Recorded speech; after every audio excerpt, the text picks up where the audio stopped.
Assalamualaikum warahmatullahi wabarakatuh. Kembali lagi dengan Yuk Ngupil, ngobrol pilkada. Dan hari ini bersama kita sudah hadir dari KPU, kemudian juga pegiat Bawaslu, dan terakhir itu ada dari KPID. Siapa aja mereka? Di samping kanan saya sudah ada Ibu Margarita.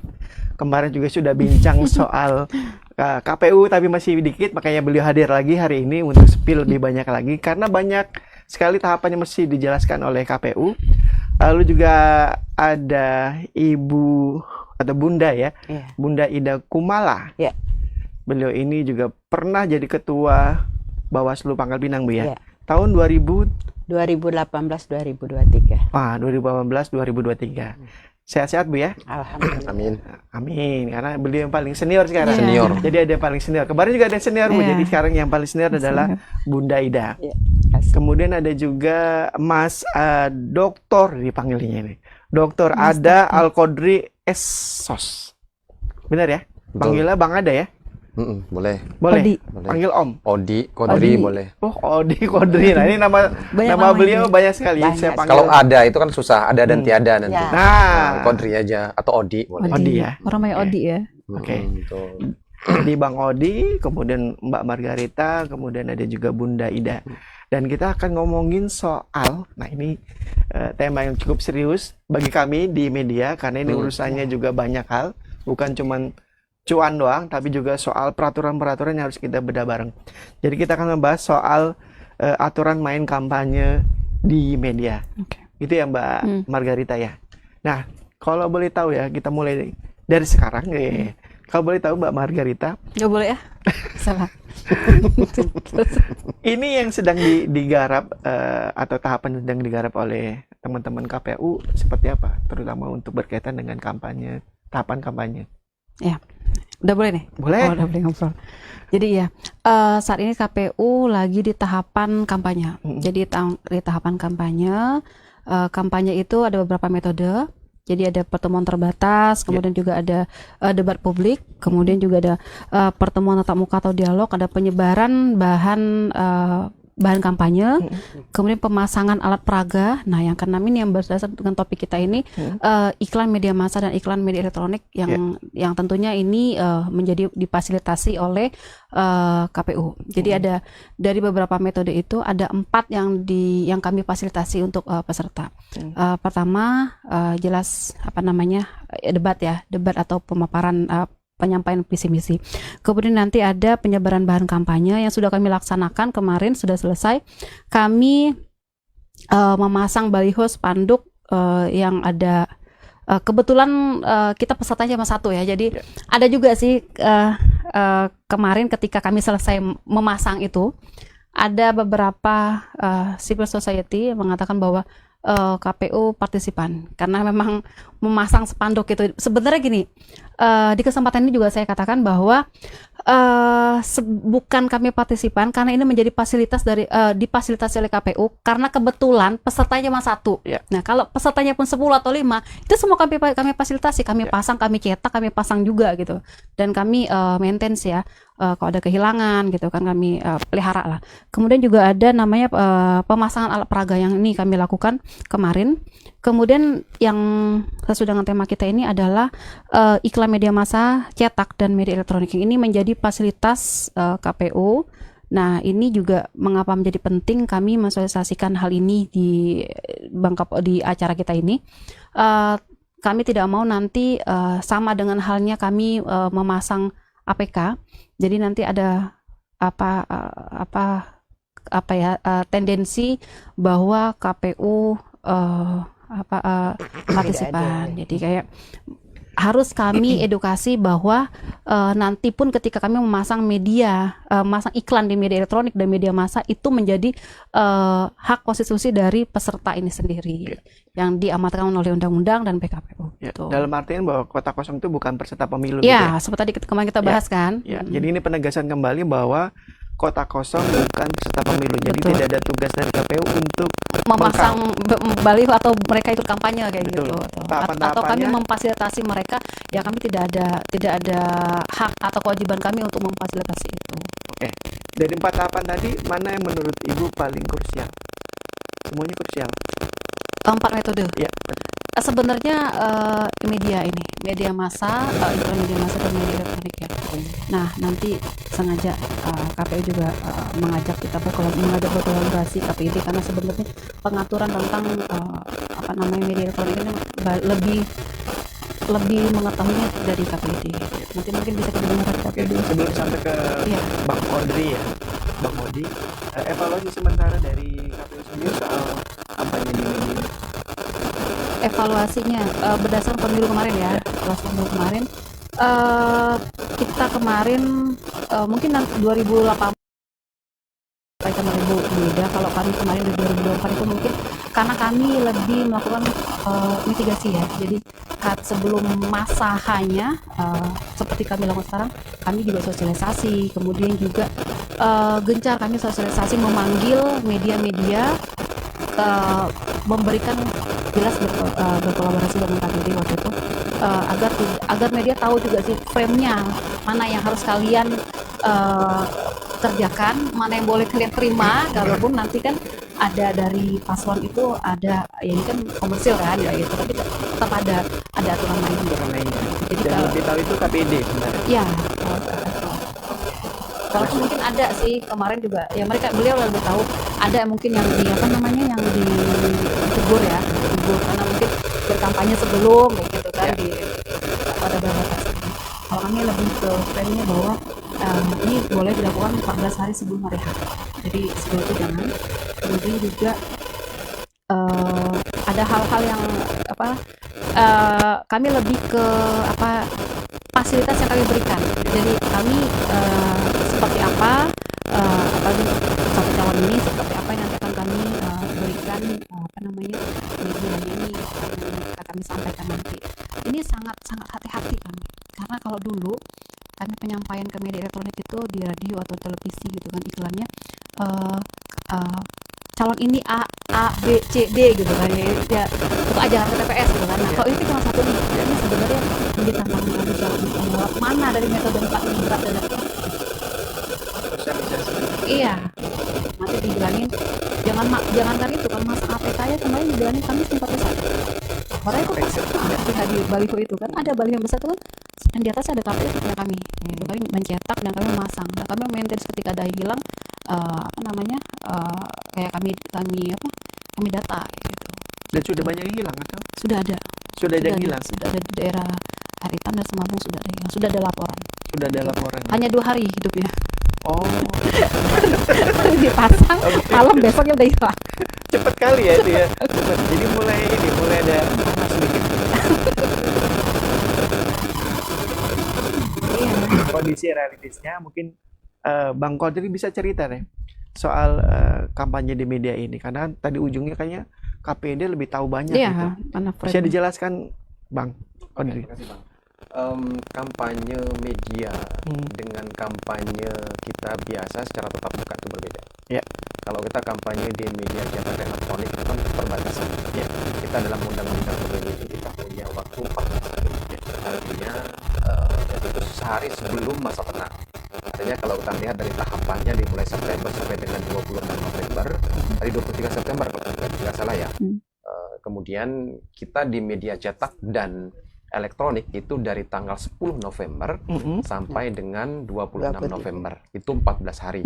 Dan itu memang harus dipatuhi oleh seluruh. Dan kalau kami di Komisi Penyiaran, yang menjadi tugas lingkup pengawasan kami adalah TV dan radio. Sementara kawan-kawan di media cetak, di media online itu ada Dewan Pers. Makanya kemudian di tingkat pusat itu ada namanya tim gugus tugas.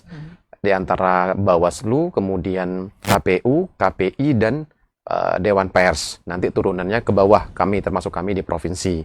Dan kami kemarin sudah mendapatkan surat edaran dari Ketua KPI Pusat nomor 6 tahun 2024 mengenai aturan berkampanye di media di lembaga penyiaran, TV dan radio. Dan kami punya kewajiban lembaga penyiaran itu yang pertama adalah mensukseskan dan mendukung. Artinya bayar tidak dibayar, ini tidak hanya berbicara tentang material di dalamnya. Tidak hanya berbicara cuan tadi, tapi juga berbicara tentang kewajiban kita agar gelaran pemilu serentak yang baru pertama kali dari beberapa ratus wilayah kita di Indonesia ini semuanya sukses untuk dilaksanakan. Artinya kita berbicara semua pasangan calon itu punya hak yang sama untuk difasilitasi dan lembaga penyiaran tidak boleh untuk menolak satu calon pun. Kemudian yang berikutnya adalah tidak partisipan. Ini yang paling penting. Jangan, yang menjadi tantangan kami di Komisi Penyiaran adalah ada lembaga penyiaran yang memang dia berafiliasi ke partai politik. Ada beberapa lembaga stasiun TV yang memang berafiliasi, dan ini menjadi catatan kami dan menjadi pengawasan yang ketat seperti apa. Apalagi kalau kita lihat sekarang misalkan di daerah ada pengurus yang kemudian otomatis dia akan masuk ke dalam jajaran struktur kepartaian. Ya juga kami lihat seperti apa keberimbangan mereka dalam menyiarkan berbagai pemberitaan, kemudian calon-calon didukung partai dan calon lain yang tidak didukung partai politik itu. Kemudian berikutnya adalah TV dan radio itu tidak boleh program siarannya disponsori oleh salah satu calon. Ya, kalau kemarin kami ada salah satu radio yang pada Jumat malam Sabtu ada salah satu calon kemudian di Kota Pangkal Pinang kebetulan itu mensponsori, kami sudah mewanti-wanti. Ya, oke, ini belum masuk tahapannya. Saat berjalan ya. Saat berjalan, tapi itu belum masuk tahapan. Dan itu melebihi, kami bilang coba lebih dikurangi, jangan 2 jam porsinya, tapi 1 jam aja. Karena kami tidak tindak lanjuti karena itu kan di luar di luar masa kampanye, belum masuk masa kampanye. Ya, tapi sekarang alhamdulillah nggak ada lagi karena sudah masuk tahapan. Dan itu full disupport oleh salah satu calon. Kami selalu wanti-wanti. Di Pileg 2024 kami juga menemukan ada. Jadi belum masuk tahapan. Kemudian ada salah satu caleg dari Kabupaten Bangka melakukan kampanye belum waktunya. Kami pada saat itu memberikan surat teguran tertulis kepada lembaga penyiarannya, dan ini sebagai bentuk upaya kami. Ya, kami belum ngasih sanksi. Jadi teguran tertulis tahapannya teguran tertulis 1, tertulis 2, baru kemudian ke tahap yang lebih serius. Misalkan penghentian program sampai dengan titik yang paling tinggi itu adalah pemutusan izin penyiarannya. Sampai situ ya? Sampai ke situ. Dan sudah pernah ada yang diputuskan? Belum. Oh, belum. Jadi upaya kita lebih preventif dulu sebenarnya. Karena ini kan masalah, ya kita bicara ekonomi, kita bicara bisnis kan berbeda lagi konteksnya. Maka kami lebih banyak ke preventif. Makanya kami lebih melihat, memantau bagaimana mereka. Setiap tahun kami melakukan sekolah P3SPS namanya, pedoman perilaku penyiaran dan standar program siaran. Itu kitab suci sebenarnya kalau dalam dunia penyiaran. Kalau dalam Dewan Pers itu ada kode etik jurnalistik. Kalau kami namanya P3SPS. Disitulah kemudian yang boleh dan tidak boleh dilakukan. Nah, juga di lembaga penyiaran itu ada waktu sebelum masa kampanye, ada pemberitaan sebelum dan sesudah pemilihan. Kalau sebelum misalkan kita bisa menampilkan tentang elektabilitas, kita bisa menampilkan visi misinya di seluruh calon, kemudian kita bisa menampilkan hasil survei dan segala macamnya. Nah, ketika hari H pemilihan atau masa tenang, terutama masa tenang itu tidak boleh semuanya. Hanya boleh memberitakan ya kondisi bagaimana situasi secara umum lah, tidak kepada penyampaian visi misi, tidak kepada elektabilitas, tidak lagi kepada survei. Nah, survei itu akan dimunculkan beberapa jam setelah pencoblosan. Misalnya 2 jam atau 3 jam setelah pencoblosan baru kemudian boleh ditampilkan untuk hasil survei dari masing-masing kandidat, kemudian disiarkan di TV, televisi dan radio. Ini bagian-bagian penting dari kami. Dan kami berkomitmen agar lembaga penyiaran ini aktif untuk terlibat. Kami juga kemarin sudah koordinasi dengan kawan-kawan KPU provinsi, KPU kabupaten kota, bagaimana kemudian iklan ini satu pintu. Ya, jadi kami punya data ada berapa lembaga penyiaran di Bangka Belitung. Berapa banyak, Bang? Kita sekarang ada 54. 54. Sebangka Belitung ya? Sebangka Belitung. Bangkanya boleh tahu berapa banyak? Rata-rata di Bangka. Kalau spesifikasinya, kalau di Belitung itu hanya ada radio. Ada sekitar 3 atau 4 radio. Itu. Dan kita tidak punya TV khusus Bangka Belitung, lokalnya. Kemarin kita terakhir tahun 2020 terakhir. Itu. Dan kita punya SSJ semua, stasiun berjaringan semua. Dan kami mengharapkan sih, tekanan kami bahwa lembaga TV nasional di Bangka Belitung, tapi dia punya konten siaran.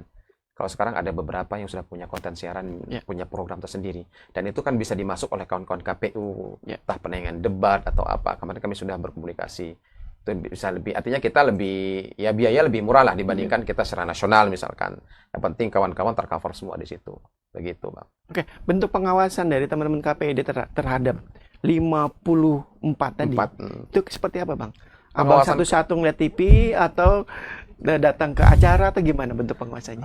Pertama kami sistemnya adalah sistem laporan masyarakat. Oke. Jadi kami punya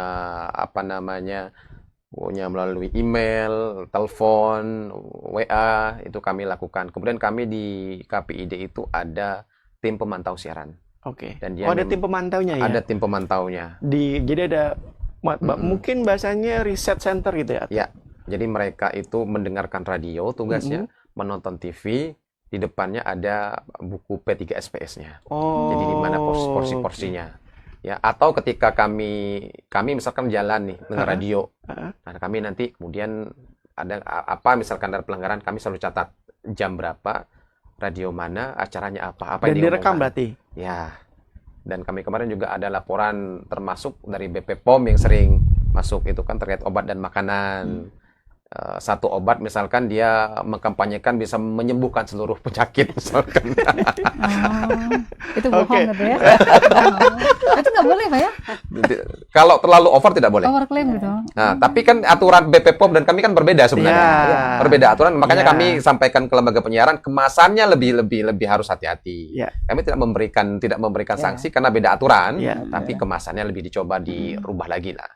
Itu. Dan kami memantau juga misalkan acara debat ataupun acara konten-konten berbicara tentang politik ada tidak yang melanggar tentang isu sara, menyerang pribadi seseorang. Nah, kalau terjadi kan kami lebih kepada lembaga penyiarannya. Untuk tugas dari calonnya atau kalau pileg itu adalah calegnya, itu adalah kawan-kawan Bawaslu yang tugas. Jadi kami berbagi nih. Jadi Bawaslu ke calon. Ke calon, kami ke lembaga penyiarannya. Oke, ke lembaga penyiaran. Kami tidak punya hak untuk ke calonnya. Bawaslu juga tidak punya hak lembaga penyiarannya. Karena undang-undangnya berbeda. Oke. Makanya di Bawaslu itu ada namanya tim Pokja. Tim Pokja itu dibentuk dari KPID, kemudian dari kepolisian, Polda, Perlindungan Anak, dari Kajati, semuanya ada masuk situ. Jadi semua kan bisa memberi masukan ketika ada pelanggaran itu. Begitu. Dan sampai saat ini sudah ada pelanggaran? Atau mungkin belum. laporan? Alhamdulillah belum. Kita sih harapannya kan tidak ada. Ya. Artinya kan bagi kami tidak bangga kalau ada laporan.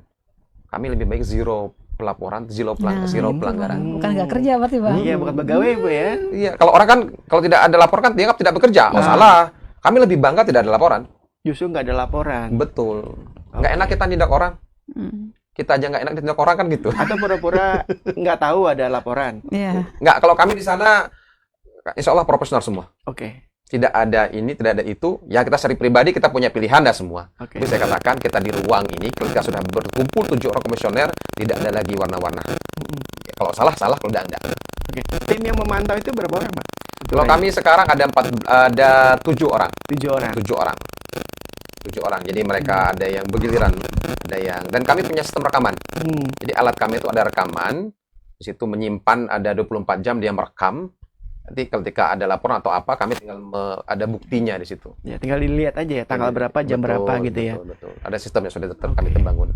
Walaupun terbatas tapi insya Allah kami sudah bangun itu. Jadi memang harus tahu program lembaga penyiaran apa aja gitu ya. Dan kami aktif melakukan monitoring lembaga penyiaran. Makanya kami ketika pemilu ini kami sampaikan kawan-kawan KPU provinsi kabupaten kota, tidak semua lembaga penyiaran terutama radio itu punya izin yang masih punya izin, dan kami hanya merekomendasikan radio yang punya izin.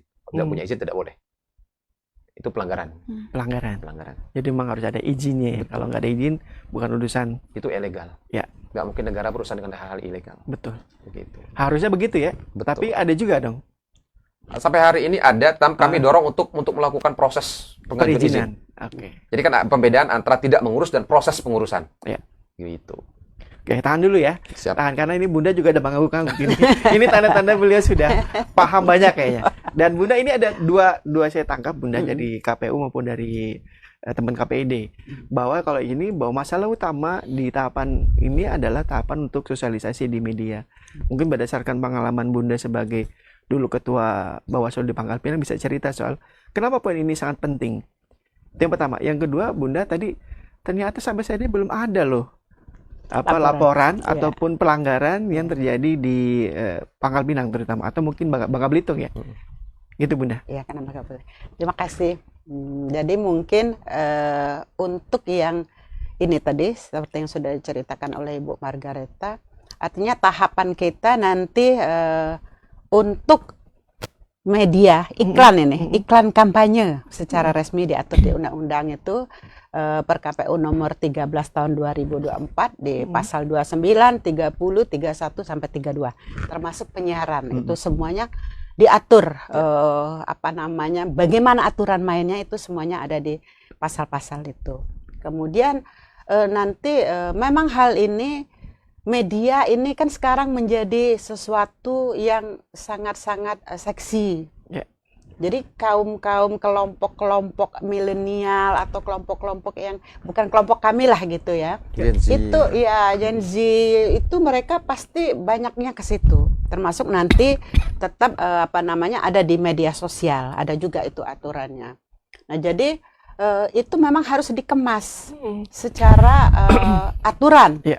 Nah, kalau tidak dikemas secara aturan, maka nanti akan banyak yang namanya dugaan-dugaan pelanggaran itu. Nah, makanya di peraturan KPU di pasal 29, di pasal 30, di pasal 31 itu jelas mengatur materinya itu bagaimana. Nah, kemudian prosedurnya bagaimana. Kemudian bagaimana KPU mengatur dari mulai jumlah penayangan, kemudian apa saja yang boleh ditayangkan, apa bentuknya. Jadi dia kan misalnya di media itu ya katanya ada yang berupa tulisan, nah ada yang berupa gambar. Nah, kemudian nanti di media penyiaran dia ada yang berupa tulisan suara. Nah, jadi hal-hal seperti itu kan nanti memang harus dikemas oleh KPU Kota. Untungnya memang kita cuma punya satu calon dan benar tadi yang dikatakan oleh Ibu. Berarti ya satu ya, calon. Artinya mengurangi kerja Ibu Margareta dan teman-teman ya. Kan?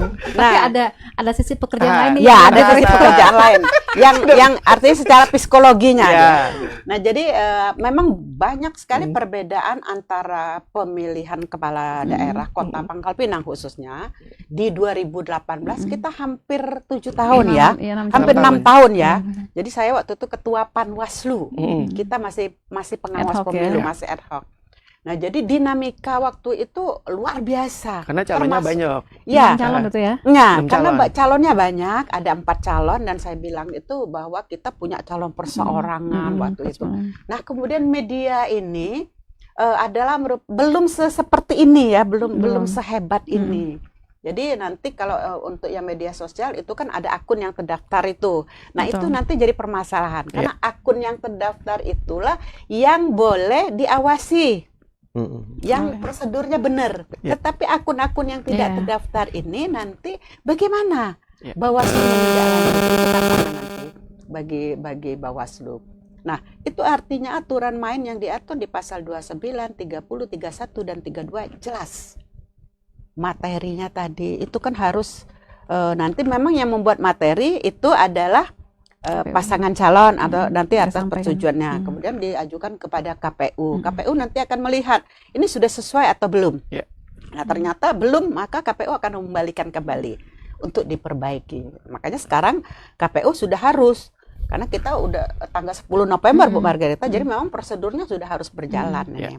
Jadi seluruh prosedur karena memang tidak gampang mengurus tadi syukurlah cuma 1 calon. Justru karena LO-nya cuma 1 ya. Kalau kemarin kan LO-nya banyak. Kontennya bikin pusing juga. Ya, kontennya bikin pusing tuh tadi. Nah, tadi Ibu Margareta juga udah mengatakan bahwa artinya ada kekurangan, kelemahan dengan adanya cuma calon tunggal ini. Nah, jadi memang ini resiko yang harus kita hadapi di pemilihan wali kota dan wakil wali kota Pangkal Pinang. Nah, kenapa banyak orang yang tadi yang maksudnya seakan-akan KPU simpatisan ini loh. Betul. KPU tidak berlaku adil karena kota kosong nggak disediakan. Nah, itu kita harus sosialisasi kepada masyarakat sebagai penyelenggara pemilu. Saya pun walaupun saya tidak lagi menjadi penyelenggara pemilu, tetapi saya selalu memberikan pemahaman kepada masyarakat karena tugas saya juga bahwa kotak kosong itu bukan peserta pemilu kada. Ya. Itu yang harus kita pahami. Jadi aturan mainnya harus jelas dulu. Mereka diberikan ruang untuk masyarakat nanti memilih bahwa ada loh pilihan di antara pilihan yang cuma satu ini. Nah, itu diakomodir oleh peraturan. Ya. Nah, tetapi untuk memfasilitasi yang sesuai dengan undang-undang dari pasal 29 tadi sampai 32 itu memang KPU hanya memfasilitasi peserta. Pesertanya tadi yang difasilitasi. Jadi KPU nggak usah takut. galau, nggak usah takut. Galau. Karena aturannya jelas. Ya. Tinggal jawab aja seperti itu karena pesertanya cuma tunggal gitu. Yang nanya galak kayaknya Bu, jadi Ya. galau. Iya, ya itu. Jadi dia galau. Jadi nggak usah galak itu. Karena memang itulah dinamika kita menjadi penyelenggara pemilu. Tidak semua orang paham dengan aturan, tetapi justru itu kita harus banyak melakukan sosialisasi. Termasuk juga kemarin saya waktu FGD di KI Babel itu saya di sini mengatakan bahwa Bawaslu mengawasi peserta pemilu. KPU memfasilitasi peserta pemilu. Ya. Nah, jadi tidak KPID, ada lembaga penyiaran. Lembaga penyiarannya. Okay. Artinya tidak ada satu lembaga pun yang bisa memfasilitasi kotak kosong ini. Ya. Iya. Nah, maka kemarin saya tekankan karena narasumbernya ada dari Kementerian Politik dan Hukum. Nah, jadi saya katakan di sini siapa, Pak, yang akan memberikan sosialisasi kepada masyarakat? KPU pasti terbatas.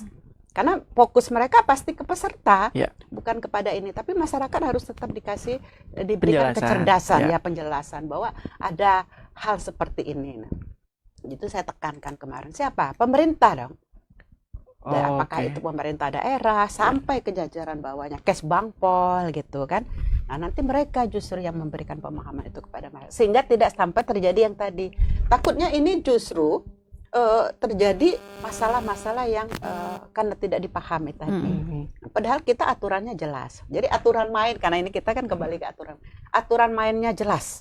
Diatur di dalam pasal tadi 29, 30, 31, 32 dan Komisi Penyiaran. Nah, Komisi Penyiaran sama karena tusinya beda. Kalau pengawas pemilu dia menindaklanjuti hasil pengawasan atau menindaklanjuti yang namanya laporan. Selama laporan itu terpenuhi syarat formal dan material. Temuan juga pasti akan ditindaklanjuti dengan hasil kajian, barang bukti dan sebagainya. Nah, nanti dari hasil pengawasan ataupun laporan itu tetap harus masuknya ke Bawaslu dulu. Nanti Bawaslu akan bekerja sama, tadi sudah ada MOU-nya ya, akan bekerja sama. Kalau itu ternyata ada dugaan pelanggaran terhadap penyiaran, maka akan ditindaklanjuti ke Komisi Penyiaran. Karena Bawaslu cuma sampai di situ. Kalau ternyata ada pelanggaran ASN, maka nanti akan ke Komisi ASN.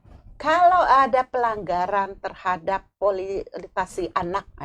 eksploitasi anak dalam kampanye, maka nanti rekomendasi kami kepada Perlindungan Anak, KPAD. Jadi semua ada porsinya. Maka tadi harus punya gugus tadi ya, betul, Pak ya. Gugus itulah nanti yang sehingga dibahas dulu di gugus itu. Nanti gugus sudah paham kronologisnya nih seperti apa. Jadi hingga nanti mereka yang akan melaksanakan disesuaikan. Makanya Bawaslu itu ada yang melanggar peraturan perundang-undangan lain.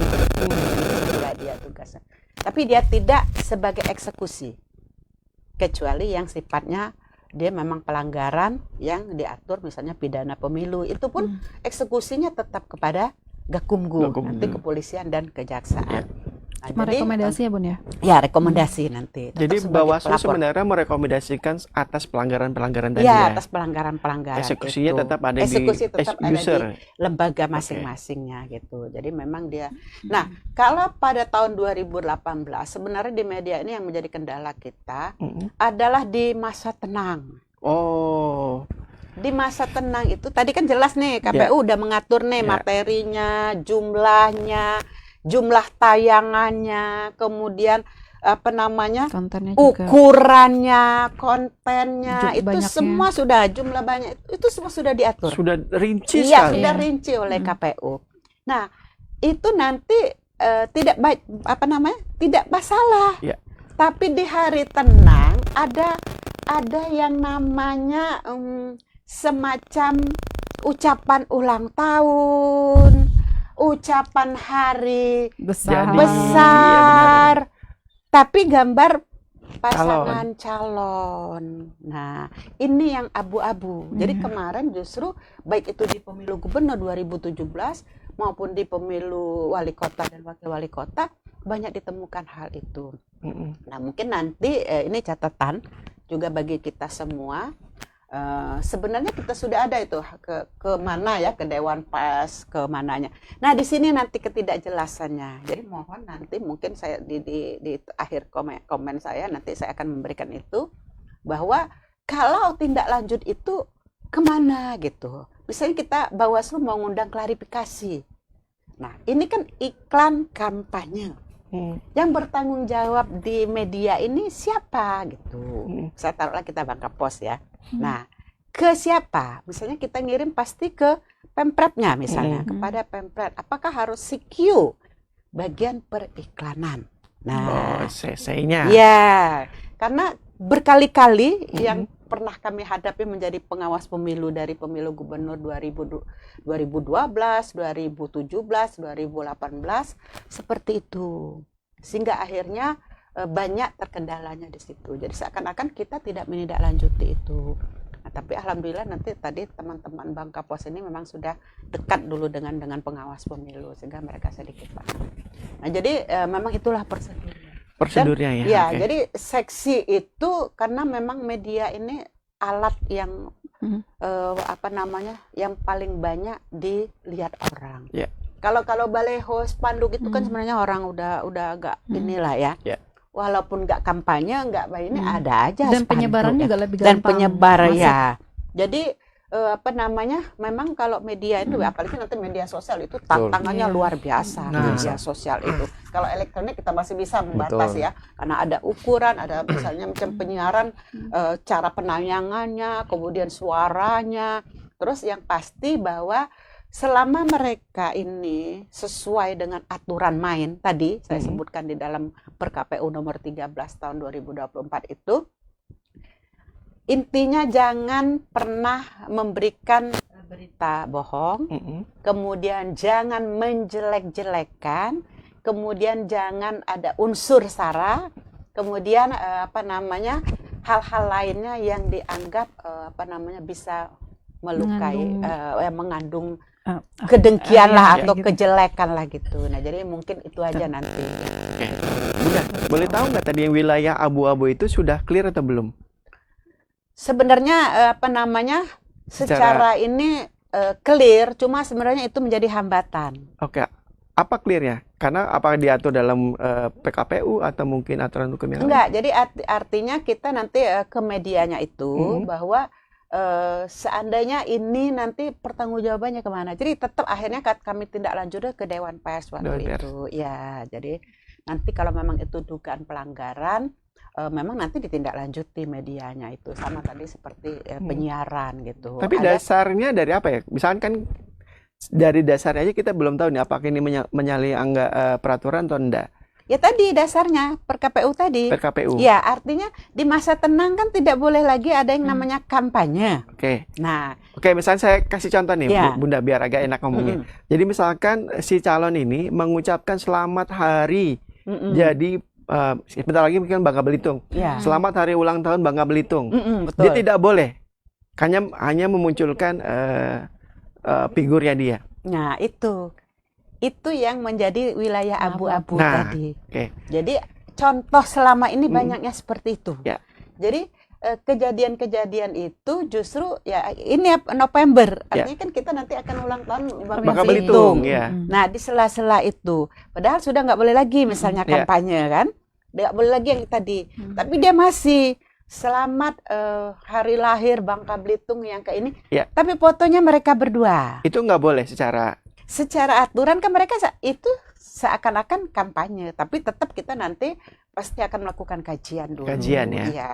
Jadi Nggak ada bisa langsung ada dugaan. indikasi, iya, Oh, dugaan. indikasi. Nanti omongnya kan tidak ada ajakan kayak gitu. Ya, Hmm, nggak ada ya, ajakan, biasanya gitu ya. lah. Nanti Tidak ada ajakan. tapi itu tetap kita tindak lanjuti. Nanti apakah melanggar atau tidak itu dari hasil kajian kita. Jadi akan Nanti. dipanggil dulu ya. Ya, tetap dilakukan Dikaji ya. klarifikasi, nanti hasilnya itu akan dikaji. Mm-mm. Apapun bentuknya itu nanti tetap ada surat. Oke. Ya. Kalau itu bentuknya banner iklan, kena nggak? Kalau iklan, Ah, kena dong. Kena ya. Ya udah pasti. Ya, ya. Udah masa tenang nggak boleh ada iklan. Atribut Tapi kan apapun itu yang bukan berhubungan. iklan kampanye. Iya, tapi kan dia tetap menjual. Oke, Menjualnya. pencitraan Ya, diri itu. pencitraan. Jadi memang yang kita hadapi tantangan ini kalau kemarin pemilu gubernur 2017 saya ingat betul kita pemilunya Februari ya dulu ya. Dan itu berdekatan dengan Hari Raya Qinbeng, Ya. kalau Chinese ya kalau saya nggak salah. Nah, ada budaya di kita di Pangkal Pinang ini bahwa ada pemberian beras di kelenteng-kelenteng. Ya. Benar, itu terjadi sebenarnya. Kami sudah klarifikasi dengan semua kelenteng di Pangkal Pinang ini.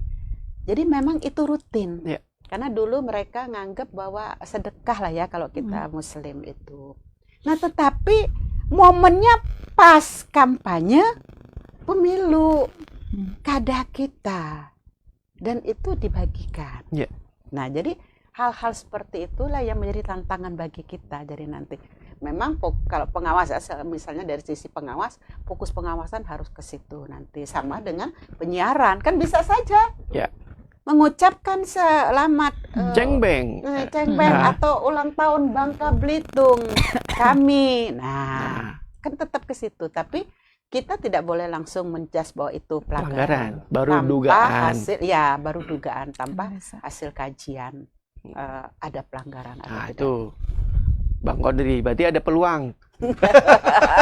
Tapi sebelum bicara soal peluang ya, saya mau tanya dulu ke Mbak Margarita karena tadi sebutkan wilayahnya masih ada yang abu-abu nih soal tadi satu yang pertama. Yang kedua juga Bunda bilang bahwa di media tuh terlalu rigid 14 hari itu. Sementara di media sosial tidak disebutkan secara rigid. Itu ya, yang kedua. Yang ketiga, kalau boleh tahu, ini kan media kan ada berapa lembaga penyiaran 54 ya. ya, kemudian 54 di media, ada print dan online.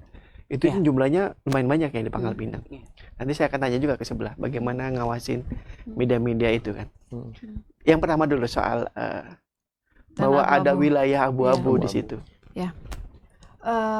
Jadi kita masuk ke konsep atau makna gramatikal dari kampanye itu apa? Ya. Ya kan, gramatikal dari kampanye ini kan mengajak, intinya esensi dari kampanye itu adalah mengajak orang untuk memilih, untuk dengan menawarkan visi misi dan program untuk memilih diri dia. Ya. Nah, itu esensinya itu kampanye. Oke. Nah, kalau Ajakan berarti ya. lah gitu, ajakan dari esensi dari kampanye itu. Jadi kalau misalnya tadi ranah abu-abu, tidak ada sejauh ini belum ada aturan ya Bun ya secara detail atau secara eksplisit mengatakan bahwa ya Tidak ini nggak boleh, tidak Ya. boleh. Cuman itu dia dikatakan tuh pelanggaran atau enggak kan Bawaslu itu mengkaji dulu gitu kan.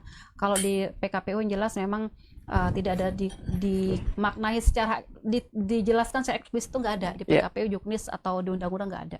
Yang jelas ketika masa tenang itu tidak boleh ada proses, tidak ada boleh kegiatan tentang apapun. Jadi kalau misalnya memang gini loh, psikologi manusia ini kan sebetulnya semakin banyak dikasih tidak boleh, jadi dia makin tertantang. Boleh nggak kayak gini, dia akan mencari celah karena kan berdasarkan ada keinginan untuk atas dasar kepentingan dia kayak gitu kan. Jadi ketika emang ini tidak ya kan tidak ada ajakan kayak gitu kan, banyak sekali kami temuin juga hal seperti itu kan, tidak ada ajakan.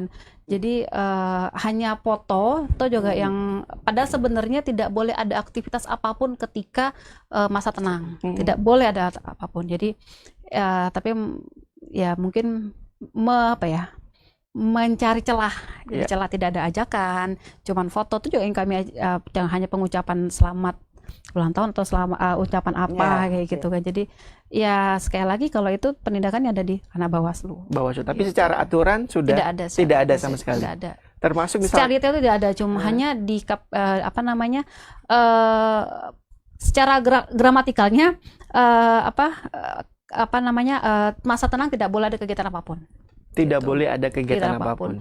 Untuk di media sosial ini belum tadi Bunda bilang media sosial itu ada media sosial yang didaftarkan ke KPU. Jadi itu ada 10 akun, masing-masing 10 akun.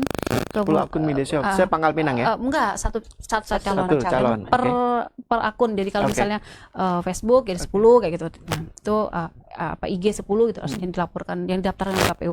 Nah, lantas pinternya lagi nih Bun ya, mereka itu membuat akun baru, pinter loh. Ya. Membuat akun baru, ini pengalaman ya. Membuat akun baru. Nah, baru ini didaftarkan KPU. Nah, lantas akunnya dia pribadi yang udah lama mereka pakai nggak dilaporkan KPU. Jadi kayak gitu. Jadi ya tetap aja itu walaupun tidak ada ajakan, misalnya ajakan ayo memilih atau tidak, tapi ada kayak ucapan kayak gitu. Jadi ya pinter-pinter itulah. Pinter-pinternya. Pinter-pinter gitu. Oke. Celah ya. Celah. Ya, namanya juga coba kan. Iya. Belum tentu dipanggil kan. Iya. Nah, Kan tapi ada yang resmi dan tidak betul. resmi. Iya. tadi. Iya. Nah, ada begini Mbak Margita, bahwa calon juga bisa menggunakan influencer di situ kan. Mm. Termasuk menggunakan beberapa caranya. Kalau yang ini sudah diatur belum soal penggunaan media sosial oleh para influencer? Belum diatur, tapi Belum diatur ya? nggak apa-apa. Ini kan kampanye ini kan bisa dilakukan oleh jadi pelaksana kampanye itu adalah partai politik, gabungan partai politik, perseorangan sebagai peserta atau relawan. Ya Ya. bisa mungkin dikatakan influencer itu relawan. Ya. Gitu. Jadi ketika ada relawan misalnya bicara di masa tenang tadi 3 hari itu Tapi nggak boleh. diperkenankan. Sebenarnya nggak Tidak boleh. ada ajakan misalkan nomor 1 hebat, kan nggak ada Iya, ajakan, gitu. cuman bilang pujian. Iya. Misalkan ya, nomor 1 hebat, nggak nyoblos nih. Nanti yang tiba-tiba kubu sebelah bilang apanya yang hebat. Nah, itu yang bikin rame itu nggak boleh kayak gitu. Bikin rame kayak gitu. itu kan akhirnya itu ada aturan mainnya nggak Ya itu? bikin rame kayak gitu. Nah, itu ada aturan mainnya nggak? Ya itu saya di bawah ya Bun ya. Ya, Tadi kan seperti sudah katakan bahwa Bawaslu mengawasi akun yang terdaftar di Iya, KPU. itu. yang terdaftar. Iya. Padahal yang rame di luar yang Iya, terdaftar. iya. Nah, itu gimana? Celahnya. Celahnya.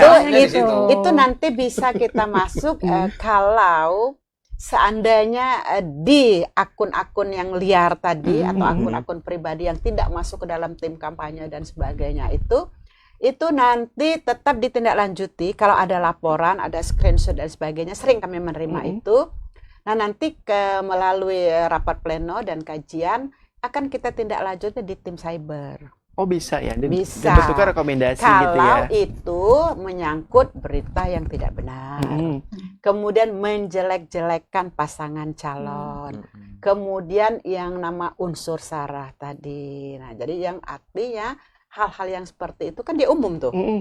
Nah, jadi artinya pada saat itu ya bisa dikenakan dia secara umum, secara pribadi pemilik akun. Nah, tapi Bawaslu tetap menindaklanjuti apabila itu ada yang melapor atau misalnya saya pas lihat nih, saya kirim ke Bawaslu, ini ada berita gini nih, nanti Bawaslu akan menindaklanjuti. Jadi Bawaslu itu sebenarnya intinya dia akan menindaklanjuti yang Ketika namanya ada laporan. informasi apapun, Ya.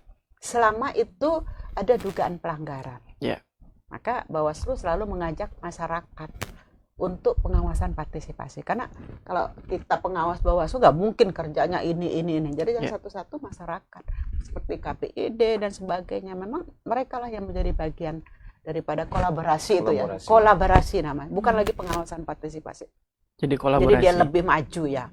Kolaborasi itu bekerja sama. Kalau pengawasan partisipasi terserah saya, sukarelawan kan, Ya, namanya ke partisipasi. Tapi kolaborasi itu sudah merupakan suatu borasi ya, suatu kesatuan yang sama-sama kita bekerja di sini. Karena di dalamnya kan berbeda kewenangan. Nah, Betul. berbeda kewenangan tadi Itu seperti yang yang harus Oke. disebutkan oleh Pak. Saya tarik agak-agak lebih luas, Bunda. Ya. Ini ada case juga di Bangka Belitung, salah satu paslon itu melaporkan. Ini kan akun sosmed sekaligus media online-nya kalau nggak salah ya. Nah, itu dalam konteks pengawasan kan belum ada yang laporan ya. Ya. Tapi justru kandidatnya itu yang melaporkan ke salah satu pihak kepolisian. Ya, itu tadi. Seperti itu maksudnya, Bunda. Ya. Jadi artinya kan akunnya nggak masuk ke akun Yang tadi. lagi itu ya. Betul. Yang lagi itu. Lagi Ya. happening art. Ya, Nah, nah, artinya kan akunnya nggak masuk ke akun Betul. yang dilaporkan Iya. ke KPU provinsi ataupun ke KPU kota. Nah, jadi akun itu tidak menjadi fokus pengawasan Bawaslu. Ya. Jadi maka silakan itu laporkan, silakan langsung ke tim cyber. Kalau memang langsung, kalau mau lewat Bawaslu tetap akan ditindaklanjuti oleh Bawaslu. Ya, karena nggak ada laporan dari Bawaslu. Ya, jadi karena nggak ngelapor ke Bawaslu, dia langsung lapor ke Polda. Boleh itu. Itu bukan salah satu bentuk tanda kutip kegagalan Bawaslu, karena ternyata rame di bawahnya justru kandidat yang melaporkan. Kan harusnya rekomendasinya dari Bawaslu dong. Boleh juga, Boleh enggak boleh dari Bawaslu kalau orang memang ngelapor ke Bawaslu atau memang Bawaslu dari hasil pengawasan temuan. Temuan ya. Nah, atau informasi awal. Boleh Bawaslu menindaklanjuti, tetapi untuk tindak lanjutnya itu boleh masyarakat langsung karena dia itu tadi masuk ke tindak kejahatan cyber artinya kan. Ya. Akunnya nggak masuk. Tapi kalau akun yang didaftar ke KPU melakukan itu, Bawaslu tidak lanjut. Ya. Karena akunnya resmi. Betul. Jadi memang kemarin banyak kejadian-kejadian seperti itu. Misalnya ada kata-kata di media lah, ditulis di media atau di selebaran apa gitu, dia seperti anjing. Ada dulu kata-kata seperti itu. Nah, kemudian kita rapatlah di Sentra Gakumdu. Jadi ternyata bagi Sentra Gakumdu, bagi kepolisian, penghinaan atau pencemaran nama baik itu nggak masuk. Karena pencemaran nama baik itu kalau kita tuh diumpamakan dengan kamu tuh pelacur, kamu tuh perampok, artinya ada kegiatannya. Ya. Tapi kalau kamu tuh anjing itu kan bukan sesuatu yang dilarang, bukan satu kegiatan. Kejahatan gitu. Nah, ini diksi bermain juga berarti ya. Hal-hal seperti itu yang masyarakat tidak paham. Tapi kita jangan menutup. Silakanlah kalau memang ternyata ada pasangan calon, tim kampanye, partai politik yang menemukan hal-hal seperti itu, lapor tetap. Bawaslu tetap akan menerima laporan. Bawaslu tidak pernah menolak laporan. Cuma nanti apakah masuk ke dalam formal materialnya? Kan ada aturannya itu. Nah, nanti kalau ternyata masuk, dia tidak lanjuti. Kalau ternyata tidak masuk, akan diinformasikan. Karena apa dia tidak masuk dalam formal dan materialnya? Siapa? Kan formal materi itu syaratnya harus terpenuhi. Betul. Pelapornya siapa, di mana kejadiannya, terlapornya. Nah, itu material formal. Nah, itu yang kurang dipahami oleh masyarakat, maka timbul ya image tadi. Kita kan memang tidak bisa memberikan pemahaman secara menyeluruh kepada setiap masyarakat, karena masyarakat ini kan pemahamannya berbeda-beda. Jadi pemahaman menurut dia itu pelanggaran, tapi menurut aturan kita kan mainnya di aturan. Betul. Penyelenggara pemilu, lembaga itu semuanya mainnya di aturan. Kita nggak bisa mainnya di asumsi. Penyelenggara pemilu, KPID ini dilaporkan orang yang melanggar, nggak bisa. Faktanya, buktinya apa? Betul. Sama dengan KPU. Dianggap tidak, nggak masalah. Orang mereka menjalankan tugas mereka yang difasilitasi, ya memang calon. Nah gitu, nggak ada di per KPU menyebutkan bahwa kotak kosong juga harus difasilitasi dibuat gambar. Dibikin balehonya. Itu dia yang sekarang menjadi tantangan kami. Itu tantangan bagi kita. Tantangan itu dan, dinamika. Betul. Dinamika. Dan harus dijawab Bunda. Kalau nggak dijawab nanti jadi tantangan terus kan ya. Makanya kami hadir di sini. Biar lebih seru. Nah, tapi gini Mbak, ini saya coba ke Bang Kodi. Kalau di media, tadi ada media online, sosial media, saya mau tanya kemudian di lembaga penyiaran, misalkan ya, radio atau televisi itu punya sosial media juga. Sosial media ini masuk dalam pengawasan atau pemantauan dari teman-teman KPID enggak? Oke. Jadi ini menarik sebenarnya kata Bunda terkait media sosial. Betul. Media sosial tidak ada wasit. Ya. Sampai hari tidak ada wasit. Makanya kami dari pusat seluruh KPID di Indonesia ini kan kemarin kan melakukan revisi Undang-Undang 32 2002 terkait dengan penyiaran.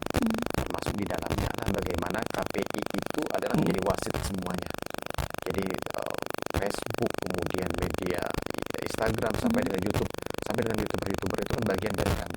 Kemudian kan ditolak mentah-mentah. Itu salah satu bagian. Sedih ya. Padahal masyarakat harus tahu lebih baik diawasi daripada kemudian ketika ada pelanggaran itu masuk ranah pidana Undang-Undang ITE. Betul. Itu kan berbeda. Selama ini kan kita berbicara tadi ada laporan dari salah satu calon. Itu kan ranahnya ranah pidana. Undang-Undang ITE ya. Padahal itu kan di media sosial. Harusnya kan tidak terjadi. ketika ada wasitnya. Nah, wasit kan tidak punya. Bawaslu dia punya keterbatasan dari aturan itu. Makanya orang boleh ke Polda, boleh ke itu. Tapi kita lihat undang-undang kan undang-undang pidana semuanya. Undang-undang tentang ITE itu yang paling banyak. Nah, kami kemudian kemarin memfasilitasi, yuk kita revisi undang-undangnya terlalu jauh, terlalu lama dan sangat tidak up to date. Sekarang televisi itu banyak mengambil konten-konten yang ada di YouTube, di media sosial, semua diambil. Ini yang paling berbahaya. Dan banyak pelanggaran itu sebenarnya ada di media sosial. Kalau kami wasitnya, kami deket kok. Tidak hanya di pusat, tapi kami juga seluruh. Ini juga berbicara online. Medsos online, ada media online juga. Kan ini yang banyak pelanggaran kan di sini. Kalau media online ya kita berbicara wasitnya jauh, oke lah di Jakarta. Tapi kalau lembaga penyiaran TV itu sangat ketat kan. Kami misalkan dalam satu hari itu hanya boleh 10 spot, tidak boleh lebih. TV 30 detik, radio 60 detik, tidak boleh lebih. Kalau lebih pelanggaran lagi. Karena itu melanggar frekuensi dan segala macamnya. Nah, ini yang menarik adalah ke depan bagaimana pemerintah kita, Kominfo terutama, betul-betul mampu untuk memfasilitasi terkait dengan siapa wasitnya. Kalau kami di KPID, KPI udah KPI aja wasitnya. Dan itu akan masuk dalam ranah-ranah P3SPS tadi. Kode etik jurnalisnya juga masuk di dalamnya. Kemudian seperti yang Abang jelaskan tadi, ketika ada stasiun TV dan radio punya media sosial media, apakah kemudian? Jadi gini, media sosial itu mereka punya, rata-rata semua punya. Kalau media sosial itu ditampilkan atau ditayangkan di televisinya, kami bisa mengawasi. Tapi kalau tidak masuk kepada ranah itu, kami tidak bisa mengawasi. Artinya, bisa diperjelas nggak itu? Misalkan ada satu radio, dia punya sosial media, YouTube, Facebook, dia live Facebook. Kalau dia koneksikan ke radionya, artinya dia menggunakan frekuensi. Nanti live di Facebook, live juga di radio. Kami bisa menindaklanjuti ketika ada pelanggaran. Tapi ketika hanya live di Facebook, tidak disambungkan, tidak menggunakan frekuensi radio mereka, itu nggak bisa, nggak kena. Walaupun itu punyanya stasiun TV. Karena ranahnya berbeda. Kami tidak punya wewenang dengan media sosial. Terbatasan kami. Makanya hari ini kan kami katakan nanti dulu dong menolak revisi undang-undangnya. Baca dulu dong. Betul. Ya, ini kan kawan-kawan sama-sama media yang kemudian berbenturan ini. Awalnya satu pasal, kemudian menyeluruh.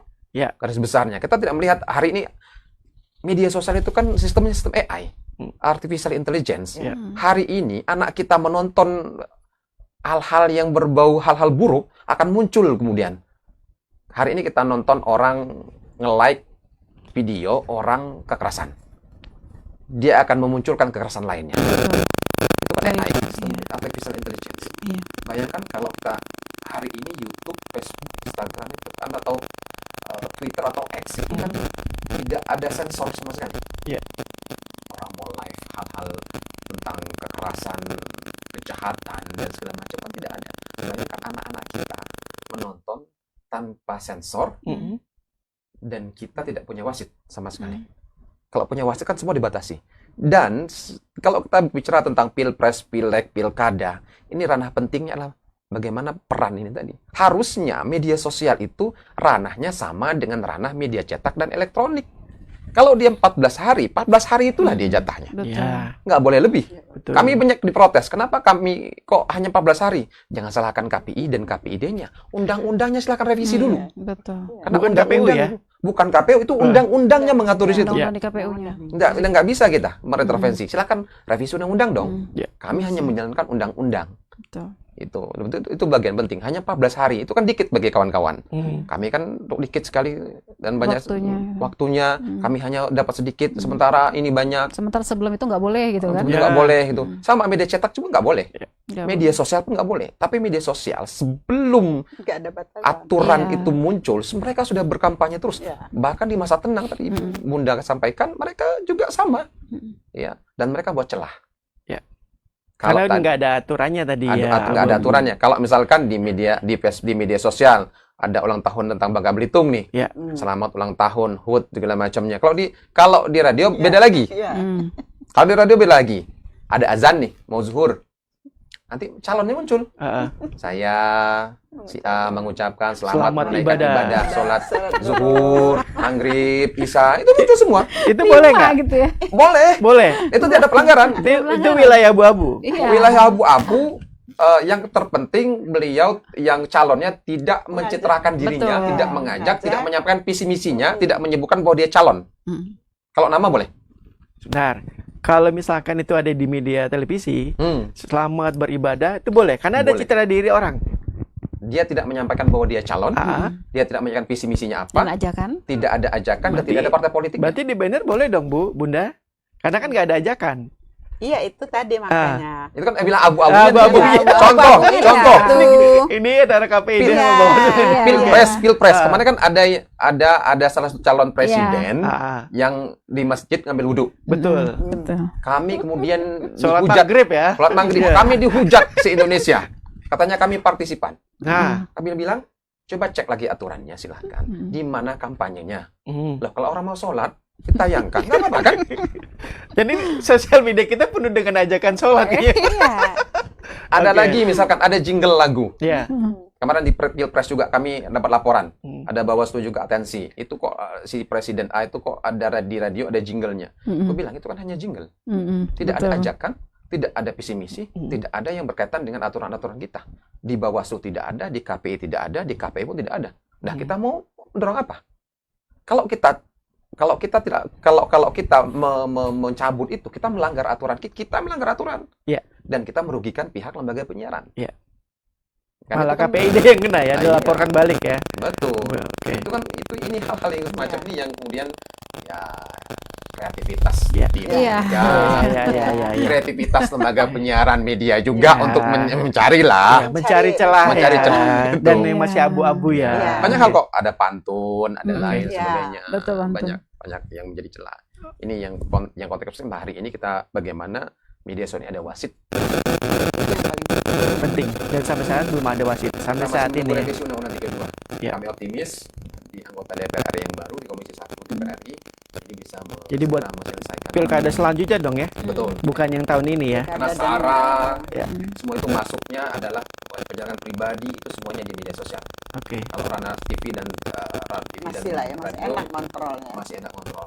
Tapi saya coba dalamin tadi Bang Kodri bahwa ketika TV atau radio punya media sosial dan dia tidak terdiri ke ke media lembaga penyiarannya, tidak termasuk dalam kampanye tadi ya. Tapi kemudian dia lari kemana ketika terjadi pelanggaran? Lari kemana tadi pelanggaran seperti apa pelanggaran? Misalkan Jadi gini, tadi kadang-kadang konten yang ditampilkan antara disiarkan di televisi radio berbeda dengan di media sosial. Ya.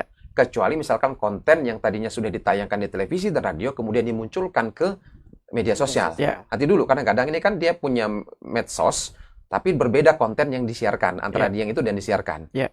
Ini ranah yang kita harus clearkan dulu. Berbeda lagi kemudian ketika dia membuat sebuah konten di media sosial disiarkannya ke radio ataupun ke TV-nya. Artinya kan kalau sudah disiarkan dia menggunakan frekuensi. Frekuensi kan ada aturannya. Oke, itu Nah, kalau itu itu kan boleh. kena langsung ya. Ya. Kalau tadi aku bilang misalkan saya live Facebook lagi liputan Mbak Margarita, kemudian lagi dia membagi-bagikan uang, itu si media tadi itu karena dia cuma live Facebook kan nggak kena pelanggaran. Yang Kalaupun ada laporan lebih lari ke Undang-Undang ITE berarti. Undang-Undang ITE dan siapa yang membagikan uang tadi. Bawaslu. Artinya Bawaslu, Bawaslu. masuknya Bawaslu. Oke. Orangnya nggak kena. Orangnya nggak kena. Orangnya nggak kena. Paling kalau yang calon yang divideokan itu kemudian dia membuat komplain, dia bisa melaporkan kan pencemaran nama baik dan segala macamnya itu. Kayak gitu. Ya, iya. Lagi-lagi sekarang ini bicara media sosial ITE pidana. Ya, Dan itu sangat menakutkan. Karena Pasal karet ada gini, istilahnya. saya coba kasih contoh gini Bang Odi di salah satu tempat di Jawa ya waktu itu ada calon, dia kebetulan bagi duit, tapi tidak ada ajakan. Dia bilang, oh ini buat dana ibu ya. Waktu itu ada apa? Anggaplah ibu-ibu tahu. gitu dikasih Iya. duit. Kemudian diklaim itu bukan ajakan, tapi semacam sedekah bahasanya. Iya, beda tipis Ya. sebenarnya. Sedekah. Beda Sedekah tipis, semua. ya. Bahasa halusnya sedekah, Ya. betul, Oke. betul sedekah. Beda banyak. Beda tipis, Bun. Oke. Salah Antara satu sedekah. itu banyak Bang yang ngeliput. Jadi Mhm. satu itu dia pakai menggunakan sosial media, dia live. Kemudian yang kedua itu media televisi, dia live juga. Dia nggak live, di roll sama dia. Yang kena justru adalah teman-teman media sosial. Gitu. Artinya dilaporkan itu oleh Dilaporkan. calon yang Ya, bersangkutan betul. itu adalah media sosialnya. Betul. Dan ranahnya ke ranah pidana. Ya. Bukan ranah pada konteks media sosialnya dan lain sebagainya. Tapi konteksnya adalah Kegiatannya yang pencemaran dilakukan. Kegiatannya ya. tanpa Walaupun izin itu kan? sedekah. Sedekah. Dan itu Nggak kan tanpa izin. Itu kan tanpa izin. Iya. Celahnya kan tanpa izin. ya, Sedekahnya kita di saat melaporkan. nggak tepat gitu kan. Ya. Kalau itu kan bagian dari Bawaslu. Ya. Iya, itu Bawaslu. Bawaslu. Nah kebetulan waktu itu dia dilaporkan oleh Bawaslu, tapi dilaporkan oleh calonnya. Calonnya. Ya. Karena pencemaran nama baik. Peliputan tanpa izin. Betul. Itu. Itu juga ada diatur oleh KPID ya. Kalau kami yang terpenting media sosial kami bukan kami. Kalau ketika disiarkan baru itu. Ya. Kalau gitu saya coba lebih dalam lagi Bang. Kita coba ke Bang Kodri ya. Iya, silakan. Bang Kodri gini, ada kemudian bagi klien atau bagi calon bilang bahwa ini adalah privasi, saya nggak mau diliput. Itu bagaimana teman-teman lembaga penyiaran menyikapi hal itu? Boleh-boleh saja. Ya. Jadi kan kita tidak bisa memaksakan. Betul. Tidak boleh menolak. Artinya ketika ada paslon yang mau mencalonkan itu mau diberitakan, itu kita tidak boleh menolak. Ketika ada ranah-ranah privasi dan pribadi, kita tidak boleh memaksa. Ya. Itu yang penting. Jadi itu berkaitan kode etik. Jadi harus disampaikan bahwa ini privasi gitu ya. Kalau nggak diucapkan, Saya rasa kan boleh dan tidak boleh diliput kan tergantung pada calonnya. Ya. Ketika ada mereka mau diliput, biasa mereka mengajak. Ya. Pun kalaupun tidak, mereka mengatakan biasa kan ada keterangan bahwa kami itu ya, mohon maaf Betul. kami agak lebih tertutup atau privacy. Dan itu Ya. tidak boleh dihujat oleh teman-teman lembaga penyiaran. itu ya sudah ada aturan mainnya gitu ya. Walaupun kadang anak nakal juga, ini kan investigasi. Iya. Investigasi kan Bawaslu beda nanti. konteks. Nah, Beda ya. konteks yang Ya. temanya atau objek yang mau diberitakan itu apa. Ya. Dan itu kan ada hal-hal tertentu. Ya. Kalau misalkan mereka si calonnya tidak mau, biasanya mereka mencari celah di mana siapa yang akan diwawancarai. Ya. Begitu. Biasanya dikirim orangnya yang Iya. berhak diwawancari. Tapi terkadang hak ini bisa dipakai untuk tidak diucap di awal tapi diucap di akhir. Jadi setelah semuanya berjalan, bahwa ya itu ya privasi ya. Padahal ini proses sudah berjalan. Iya. Berjalan. Ah, gimana itu? Nanti kan itu kan terjadi miskomunikasi di antara lembaga penyiarannya dengan si calonnya. Harus kan Oke. dari awal. Oke. Tapi gini, yang terpenting adalah kawan-kawan lembaga penyiaran itu tidak dalam melakukan penyiaran tidak melakukan pelanggaran P3SPS, pedoman perilaku penyiaran dan standar program siaran. Mana yang boleh dan tidak boleh dilakukan, mana ranah-ranah pribadi, mana ranah-ranah publik, kemudian mana yang dilakukan boleh dilakukan dan tidak boleh dilakukan. Itu bagian-bagian penting kami. Dan kami juga orang sering mengatakan KPI dan KPID itu adalah lembaga sensor. Padahal kami bukan lembaga sensor. Lembaga sensor film ada sendiri. LSF. Oke. LSF. Cuman aturan kami ya di P3SPS itu mewajibkan lembaga penyiaran untuk melakukan sensor mandiri. Tidak boleh ada rokok, tidak boleh hal-hal yang berbau seksualitas, kemudian berkaitan dengan hal-hal gaib. Itu kan kadang-kadang kalau ada rokok itu di blur. Ya. Itu kan sensor mandiri di lembaga penyiaran. Hmm.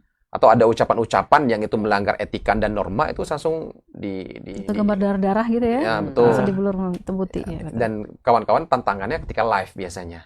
Ketika live itu wah itu yang harus berhati-hati. Itu campur aduk gitu. Dan mereka kalau lembaga penyiaran mengatakan kami kalau live kami tatar narasumber atau tamunya itu lebih 2 kali lipat. Jangan sampai ada pelanggaran. Kalau enggak surat cinta datang dari KPI.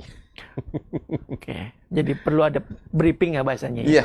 Terhadap Briefingnya narasumber ya. lebih Lebih mendalam. ketat ya dibanding Lebih ketat. dia yang tapping ya. Iya. Oke. Tribuners Seru ya. masih panjang ini baru sesi pertama. Nanti di sesi kedua kita akan coba dalami terutama di media ya. Media tadi belum terungkap yang media online ya Mbak Margarita. Kita coba dalamin soal peta atau permainan atau aturan main di media online. Tadi baru di media sosial kita kulas. Tinggal bagaimana yang soal media online. Tadi ada pertanyaan sedikit yang belum terjawab oleh Mbak Margarita terutama soal media online di pangkal online. Di Bangkal Pinang maksudnya. Itu berapa banyak sebenarnya Mbak Margarita? Media online, waduh, media online banyak sekali. Hanya yang kami minta sudah dengan Juknis ya, satu calon itu mengirimkan paling banyak 10 media online per aplikasi ya. Kayak misalnya TikTok itu bisa mereka mengirimkan 10 akun. 10 akun, terus Facebook 10 akun. Jadi nggak sampai cuma berapa ya kemarin ya, nggak banyak sih sekarang mungkin 5 ya kalau salah ya, satu calon itu yang sudah mendaftar ke KPU-nya. Itu yang diawasi oleh Bawaslu dan diawasi kami. Nah, untuk pengaturannya sendiri ya nggak ada, tadi kan saya katakan tidak ada aturan secara eksplisit, hanya kita menekankan jangan berkampanye atau jangan ada isu sara di situ, ada jangan ujar kebencian atau fitnah kayak gitu, lebih gitu aja. Karena memang tidak ada aturan yang secara eksplisit mengatakan bahwa media online ini harus begini gitu, nggak ada kayak gitu. Tidak ada. Nggak ada. Jadi kalau Bangkapos punya bangkapos.com tidak ada aturan. Ya nggak ada, hanya diksinya aja ya yang diatur, ya tidak boleh ada ujaran kebencian, ada fitnah gitu. Itu kan udah beda ranah lagi ketika ada itu terjadi kayak gitu. Udah beda. Ada fitnah namanya sengketa pelanggaran itu tadi artinya dia ke Bawaslu lagi. Ke Bawaslu bisa, ke cyber bisa juga. Iya. Itu akan dibawa ke sana ya. Jadi dia pidana umum bisa. Iya, betul. Banyak lah kalau itu sudah masuk semua rata-rata. Iya. Dan sepengetahuan Mbak Margarita berapa banyak itu, misalnya ratusan atau yang sudah mengikuti? Sudah mengikuti. Ya saya kurang paham ya, nggak ngeliatin juga, dan saya mungkin nggak ngikuti, saya diikuti kebetulan. Saya diikuti, alhamdulillah saya diikuti. Jadi gula. Pas lagi buka, saya diikuti ya sudah. Oke. Ini kalau parmasnya. Iya. Karena dia agak mencurigakan, jadi diikuti. Diikuti terus itu kayak gula. Jadi akun-akun yang saya lihat tidak yang terdaftar di KPU itu, oh ya dia mengikuti saya, ya sudah lah gitu. Takut-takut juga kita mengikuti kan, gitu kan. Udah kelihatan lagi ya. Nah, itu yang kemudian harusnya dilihat juga sama Mbak Margarita ya. Manis-manis lah Mbak. Jangan takut maksudnya. Oke, karena sudah terakhir ya, kita coba minta mungkin bukan saran tapi semacam imbauan dari Bunda dahulu soal pelaksanaan pilkada, terutama kaitannya dengan iklan di media. Makasih. Jadi untuk iklan di media, baiknya pasangan calon melaksanakan sesuai dengan aturan main, sesuai dengan per KPU nomor 13 tahun 2024. Kemudian jangan di iklannya sampai ada ujaran kebencian, berita-berita yang tidak benar, kemudian sara itu nomor 1. Dan menjelek-jelekan orang. Gitu. Intinya itu aja lah. Jadi selama pasangan calon, tim kampanye, tim pelaksana kampanye, relawan itu bermain di ranah aturan, maka insya Allah pemilu Kota Pangkal Pinang kita akan berjalan dengan damai dan bermartabat. Itu yang paling penting. Jadi bermartabat dan berintegritas, sehingga nanti hasilnya akan legitimasinya itu benar-benar diakui, sehingga nanti nggak ada lagi celah. Kita nanti, alhamdulillah kemarin di 2018 Kota Pangkal Pinang tidak ada di Mahkamah Konstitusi. Jadi di depannya luar biasa panas. Tetapi ada itu Bun, satu yang selisih calon suara satu. Nggak ada di MK itu. Yang pilkada. Yang pilkada. Nah itu kalau kita nggak ada. Jadi alhamdulillah kemarin memang langsung dilantik. Tapi awalnya luar biasa, penanganan pelanggaran Panwaslu itu luar biasa, tetapi hasilnya semua menerima. Kenapa? Karena proses prosedurnya sudah kita tindak lanjuti secara benar. Nah jadi supaya bermartabat tadi, maka calon, tim kampanye, kemudian pelaksana kampanye berjalanlah sesuai dengan aturannya. Patuhi per KPU 13 tahun 2024. Selama itu dijalankan, maka insya Allah hasilnya pasti akan diakui oleh seluruh masyarakat Kota Pangkal Pinang. Oke, makasih Bunda. Dan saya coba balik ke Bang Kodri, apa imbauannya? Tapi saya coba kasih garis merah ya soal terutama tadi aturan abu-abu, imbauan ambang. Karena tadi kan Bunda sudah soal prosedurnya, aturan bakunya harus diikuti. Kalau saya coba dari Bang Kondri, coba imbauan untuk mungkin pengamat, bukan kota kosong, tapi pengamat wilayah abu-abu kan. Nah, silakan Bang Kondri. Oke, pertama kita ke calonnya dulu. Ya. Kita harapkan, ini kan calonnya dulu. Ya. Ini kan ada dua, Ya. calon dan masyarakat. Ini sama-sama punya pengaruh. Hmm. Pertama kita harapkan dari calonnya berkampanye lah di media sosial dan lembaga penyiaran atau di media cetak dengan mengikuti norma-norma yang ada, Ya. menghormati seluruh pihak. Di Pangkal Pinang kemudian ini kan ada kota kosong.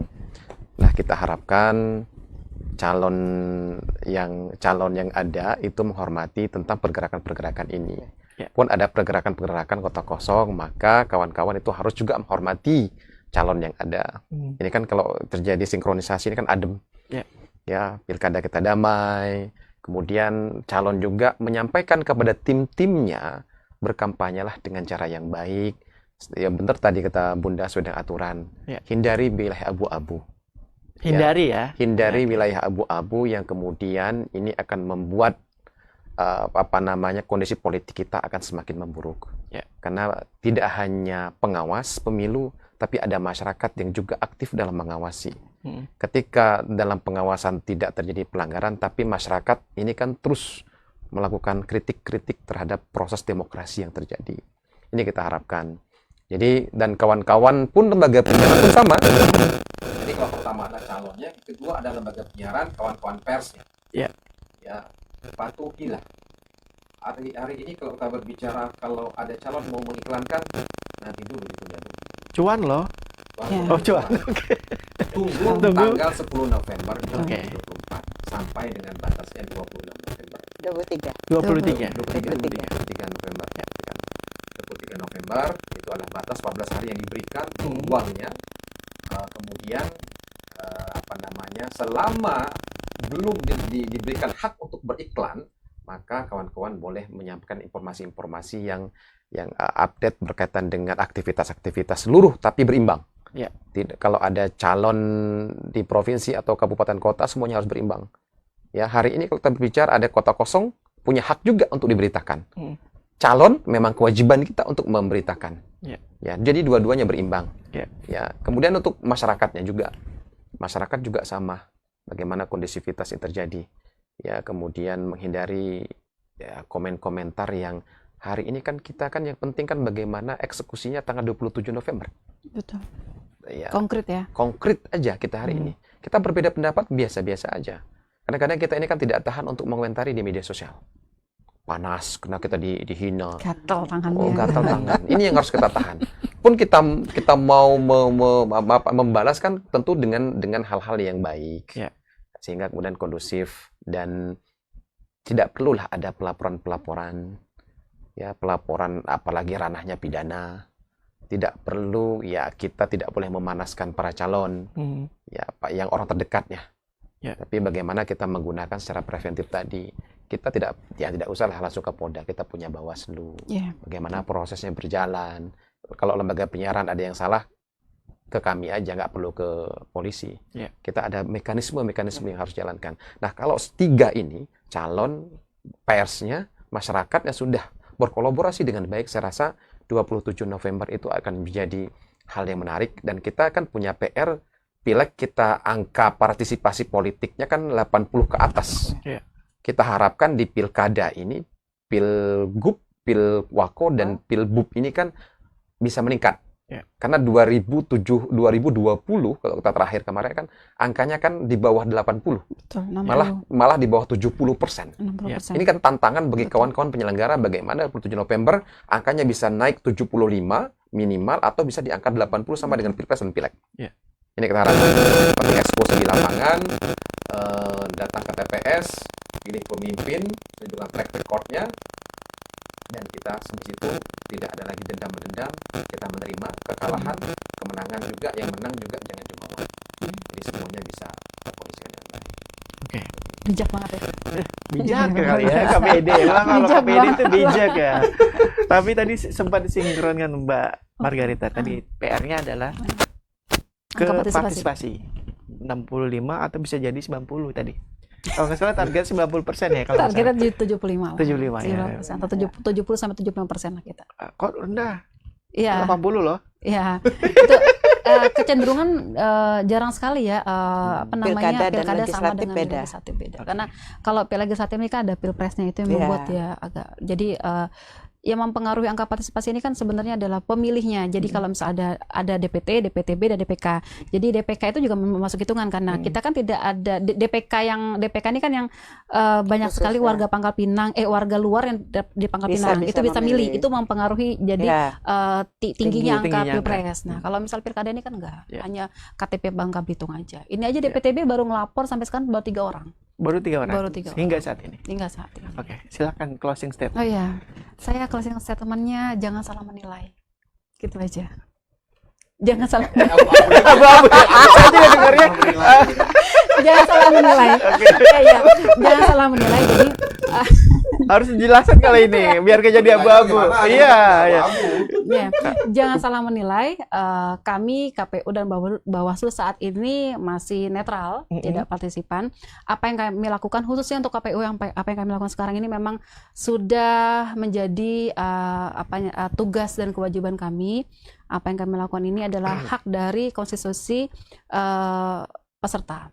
Kemudian ketika memang ada yang dirasakan memang tidak ada yang kurang sreg dengan kinerja kami, ya ada kan ruang-ruang yang untuk dilaporkan secara elegan, secara apik lah gitu. Ada kita punya Bawaslu, kita punya nanti kalau misalnya ketika hasilnya nanti bisa di MK gitu. Jadi ada ruang-ruang yang diatur secara regulasi. Jadi aman, damai, dan satu lagi sekali lagi jangan salah menilai gitu aja. Jangan terkesan tidak netral KPU, tapi netral. Pastikan netral. Netral. Oke. Tidak ada kepentingannya kita. Tidak ada kepentingannya untuk penyelenggaraan Iya. pilkada ya. Suksesnya pilkada. Suksesnya pilkada. Itu dia acara ngupil, yuk ngupil, ngobrol soal pilkada, dan menarik, jangan salah nilai dari KPU karena beliau memastikan KPU Pangkal Pinang tetap netral. Dan yang kedua adalah seperti yang diucapkan oleh Bunda, kemudian Bang Kodri, ikuti aturan main dalam berbagai tahapan pilkada di Pangkal Pinang. Dengan saya Demes Santo, saya ucapkan terima kasih kepada Mbak Margarita, kemudian Bunda, kemudian juga Bang Kodri yang sudah memberikan penjelasan wilayah abu-abu, terutama ya tadi ya wilayah abu-abu, sehingga walaupun masih banyak PR juga di situ, semoga ini menjadi pembelajaran kita di tahap-tahap selanjutnya. Dari saya sekian. Wassalamualaikum warahmatullahi wabarakatuh. Waalaikumsalam. Belitung, marilah kita sukseskan pilkada yang jujur langsung umum bebas rahasia. Kota Belitung, saatnya kita memilih. Ayo gunakan hak suara kita di bilik suara. Yo, Pradik Sekaban, yang tua yang muda, semua orang Bangka Belitung. Jangan lupa hari Rabu tanggal 27 November 2024 kita gunakan hak pilih kita di TPS